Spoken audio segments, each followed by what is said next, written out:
उलगुलान के महानायक बिरसा मुंडा झारखंड की पहाड़ियों और जंगलों में जन्मा एक ऐसा महानायक जिसने अपने साहस और संघर्ष से ब्रिटिश शासन को चुनौती दी।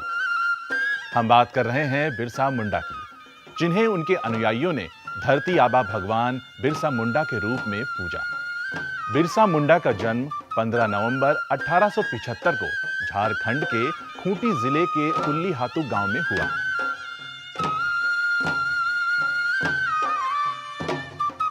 बिरसा का बचपन भेड़ बकरियां चराते, बांसुरी बजाते और स्थानीय अखड़ा में नाचते गाते बीता था। उनकी परवरिश मुख्य रूप से बोहंडा के आसपास के जंगलों में हुई। बिरसा का बचपन बेहद गरीबी और संघर्ष में बीता।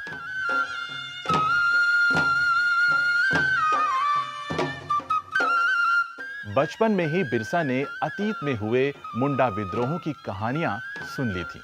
उन्होंने कई बार समुदाय के सरदारों को विद्रोह का आह्वान करते देखा था। बिरसा के समुदाय के लोग ऐसे स्वर्ण युग की बात किया करते थे जब मुंडा लोग दीकुओं के उत्पीड़न से मुक्त थे। सरदारों का कहना था कि एक बार फिर उनके समुदाय के परंपरागत अधिकार बहाल हो जाएंगे। वे खुद को मूल निवासियों का वंशज मानते थे और अपनी जमीन की लड़ाई यानी कि मुल्क की लड़ाई के लिए लड़ रहे थे। इन वीर गाथाओं ने लोगों को अपना साम्राज्य पाने के लिए प्रेरित किया।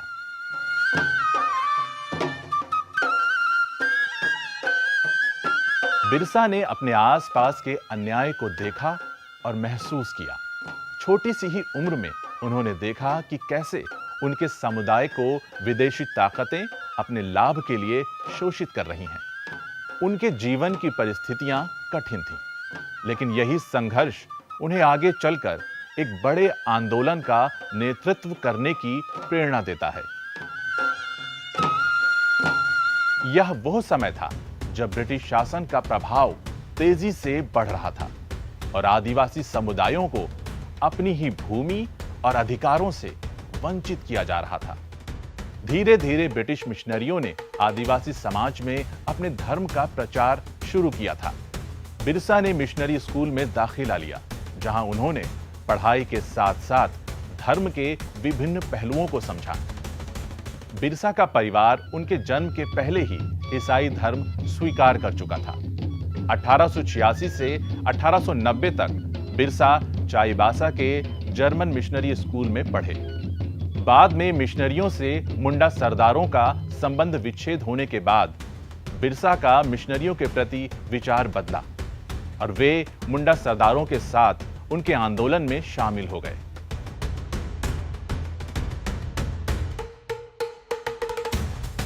बिरसा के परिवार ने भी जर्मन मिशन धर्म त्याग कर रोमन कैथोलिक धर्म स्वीकार कर लिया।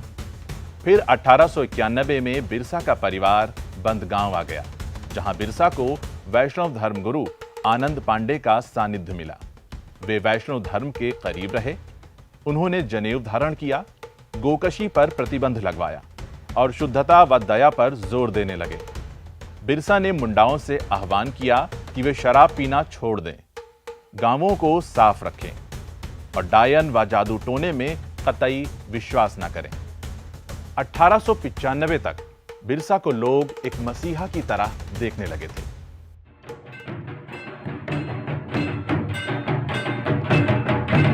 दूर दराज से लोग उनके पास अपनी समस्याओं के निदान के लिए आने लगे थे। स्थानीय लोग बिरसा को धरती आबा एवं ईश्वर के दूत के रूप में मानने लगे।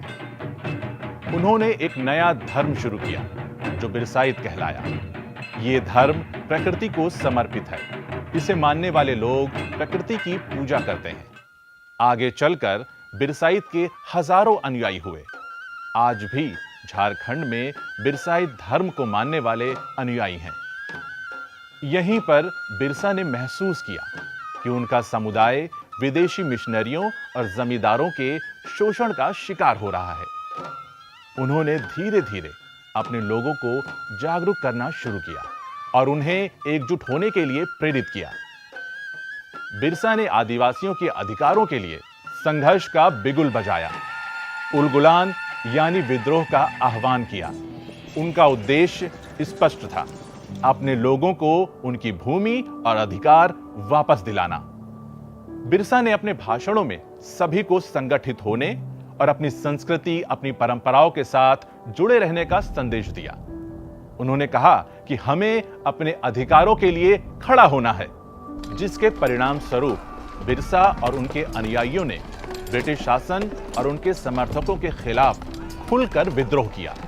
उन्होंने जमींदारों, ठेकेदारों और अन्य शोषणकर्ताओं के खिलाफ आवाज उठाई। उनका यह आंदोलन न केवल राजनीतिक विरोध था, बल्कि एक सांस्कृतिक पुनर्जागरण भी था, जिसमें मुंडाओं को अपनी पहचान, सम्मान और परंपराओं के संरक्षण का संदेश दिया गया। उनके क्रांतिकारी विचारों और प्रभाव से ब्रिटिश सरकार परेशान हो गई थी। अंततः उन्हें गिरफ्तार कर लिया गया और जेल में डाल दिया गया। लेकिन उनका आंदोलन, उनका उलगुलान थमा नहीं। जेल में भी बिरसा का हौसला कम नहीं हुआ। उन्होंने अपने साथियों को संघर्ष जारी रखने का संदेश भेजा। उनकी गिरफ्तारी ने उनके आंदोलन को और तेज कर दिया। 9 जून 1900 को बिरसा की मृत्यु जेल में हो गई।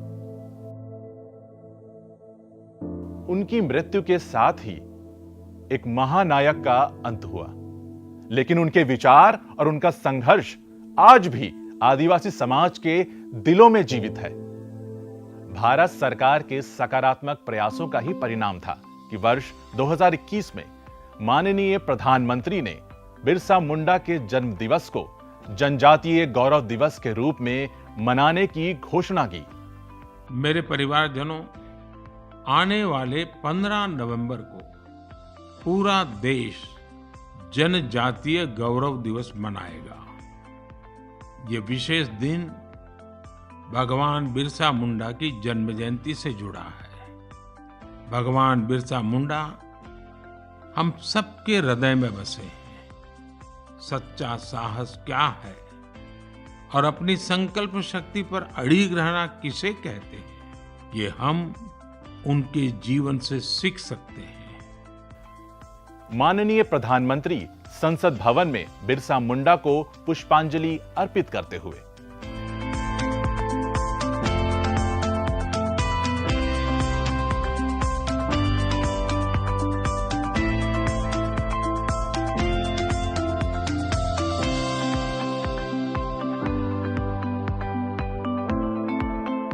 माननीय प्रधानमंत्री ने बिरसा मुंडा के जन्मस्थली उल्लीहातू ग्राम का भ्रमण कर उन्हें श्रद्धांजलि दी।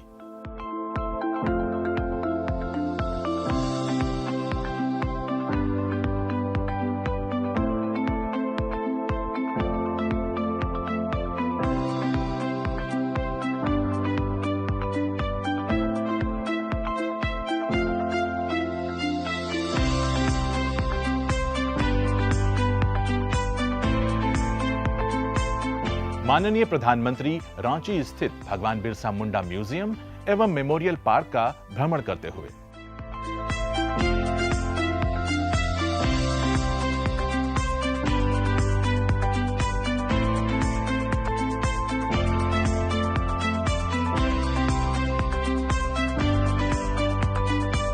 स्वतंत्रता दिवस पर माननीय प्रधानमंत्री ने धरती आबा भगवान बिरसा मुंडा को याद किया एवं उनकी 150वीं वर्षगांठ मनाने के साथ साथ हम भारतवासियों को उनके जीवन से प्रेरणा लेने को कहा।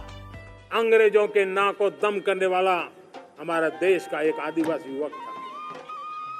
20-22 साल की उम्र में उसने अंग्रेजों के नाक को दम ला दिया था, जिसको आज भगवान बिरसा मुंडा के रूप में लोग पूजा करते हैं। भगवान बिरसा मुंडा की 150वीं जयंती आ रही है। कि हम सबके लिए प्रेरणा का कारण बने। समाज के प्रति छोटा सा छोटा व्यक्ति भी देश के लिए कैसी जज्बात रखता है, उससे बड़ी प्रेरणा भगवान बिरसा मुंडा से अधिक कौन हो सकता है। आइए हम भगवान बिरसा मुंडा की 150वीं जयंती जब मनाएं, संवेदनशीलता का हमारा व्याप बढ़े, समाज के प्रति हमारा ममभाव बने। हम समाज के हर व्यक्ति को, गरीबों को, दलित को, पिछड़ों को, आदिवासियों को हर एक को हम अपने साथ लेकर के चले, इस संकल्प को लेकर के चलना है। जनजातीय गौरव के प्रतीक भगवान बिरसा मुंडा को राष्ट्र ने श्रद्धांजलि स्वरूप विभिन्न संस्थाओं, योजनाओं और उपक्रमों के माध्यम से सम्मानित किया है।